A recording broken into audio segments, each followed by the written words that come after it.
It was a double win week for the Huskies, but it definitely wasn't easy getting the wins against Villanova and Creighton, but there is a lot to break down. For now, welcome back to Under Review. I'm Mahn. And I'm Inesta. Let's get into it.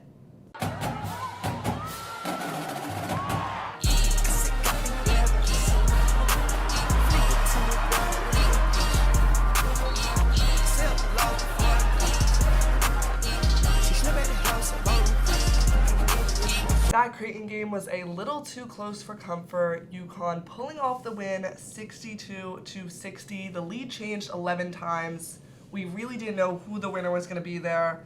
Lauren Jensen missed that free throw at the end to allow UConn to get the win, but they definitely came out strong. What did you think about Creighton's performance? I thought Creighton, gave us a run for our money. We came out pretty strong, and then I don't really know what happened in the second half, but I really did think that the fourth quarter was really impressive on UConn's part to be able to come down by significantly a lot of points. 11's a lot. And just the way they came back with Carolina especially, I think it was huge for us to get that win, especially at Gamble. I definitely agree. They had a pretty balanced scoring effort, having 7 players scoring. Emma Radziak averaging 12.2 points, had 0 that game, so I definitely think that made quite a difference. But as much as they had bench points, we finally had some. Carolina Ducharme came back, 10 points, 2 rebounds. How great was it for her to be back, and how did you think she did? I think it's an amazing comeback for her, especially with that first game. Sometimes it can take a while for a player to get back into the rhythm, but she came right out and was clutch for that fourth quarter especially. I think it does, say a lot about Caroline and how she's been working. Gino said in the press conference how no one wants to play more than her, and it was a very long road for her. But coming out, getting those clutch points at the end, I think it was huge for us, especially with the flow. For me, you could just tell that they were playing with so much more flow, and it's a lot easier to have that one more body. Yeah, I definitely think she gave some people a break in those first couple times that she went in. She was a little rusty trying to get her rhythm, but I was really impressed with how well she did coming back.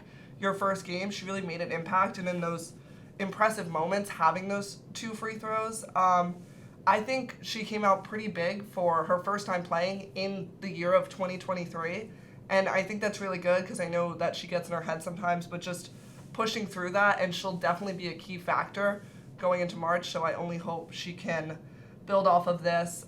It was good to pull off the win, but they didn't have much time to celebrate. Heading into the weekend with Villanova, they definitely had a chip on their shoulder, and Coach Ariema said he wanted to limit Seagrass to 40 points after her 89-point week last week, 50-point game and 39 points, but she only had 21 in this matchup. How did you think UConn did a good job of limiting Seagrass? I think Aaliyah Edwards has a lot of credit for this. She was in the paint with her for the majority of the game, and I think it was really important for UConn to keep Villanova mostly out of the three-point range, and I think that was huge to keeping Seagrass, not shooting as much. 21 is still a lot of points, but that's actually her season low. I think she's hit 21 points 3 times this year, and that's crazy. Honestly, That's a crazy stat, but I really think that keeping Villanova out of that three-point range was a huge reason why Seagrass scored so low. Yeah, I think with a player like Maddie Seagrass, she is a determining factor in a win, so they knew that was their main focus. I think it also brings up the point of how can this girl not be in the National Player of the Year conversation if her season low is 21 points, but I think they both put up a good fight, and I think UConn did a good job of securing the win towards the end, and Lulu Lopez Seneschal really played a big role in this with her first 20-point game since Tennessee. What did you think of her overall performance? And I've been saying this since November, even without, before everything happened. I think Lou is the deciding factor of our team. With her offense abilities, I think it's just crazy what she's been able to do coming from, Fairfield, which people didn't think, but she would do, have a big role like that. But I just think at the beginning of the season, people did not, the opponents did not know her abilities, and they didn't think as much to guard her as much. But as the season went on, they've seen what she can do for UConn. I think they put a lot more pressure on her, which she wasn't very much used to. So, yeah, she hasn't had the 20-point performance since Tennessee, but I think she's gotten used to being guarded, maybe even double-teamed. But I just think that she has learned to just get the shot up, and if it goes in, it goes in. I definitely agree. I think that after that Tennessee game, a lot of teams were like, we have to guard this girl, and we definitely have seen Lou get pretty heavily guarded, but I think her being able to come up strongly against so many different types of opponents is really a crucial factor. I think she is one of those players that is perfect for March Madness because she really doesn't let a lot get to her, and she's really making the most out of her last year. I've loved what she's added to the team, and I'm excited for what more she could do. This week we have St. John's and DePaul coming up. Both teams we've already played this season and beat by at least 30 points. Do you see any concern going into these games? I really don't think that UConn should underestimate any game anymore, Big East or non-conference, but I just think it's very important that they go into this game playing as they've been playing, like not just saying, oh, it's just St. John's or DePaul. I don't think UConn should look at any game, it's just another game, and I think they know that. So I just think they should go through each game. They have about a week left of Big East play, and then that's when things get serious.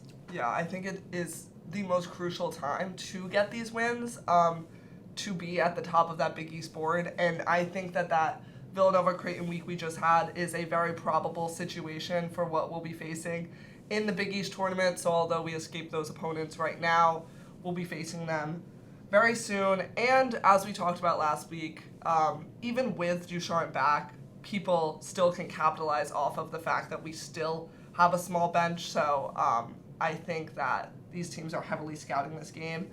With Ducharme back, we still don't have AZ Fudd, and we still are not given a timeline. When do you predict that she'll be back, and when do you think she needs to be back? I mean, you really haven't seen her anywhere. Like, it's not like Caroline, who was practicing a lot and being on the court. AZ's just not on the court, and I don't know what that means for UConn. You know, I don't know why. Like, there is no timeline. It's very hard to talk about because we don't really have any information, but I would really like to see her back for the Big East tournament. You know, finish out the regular season. We're okay. We're, like, pretty stable right now.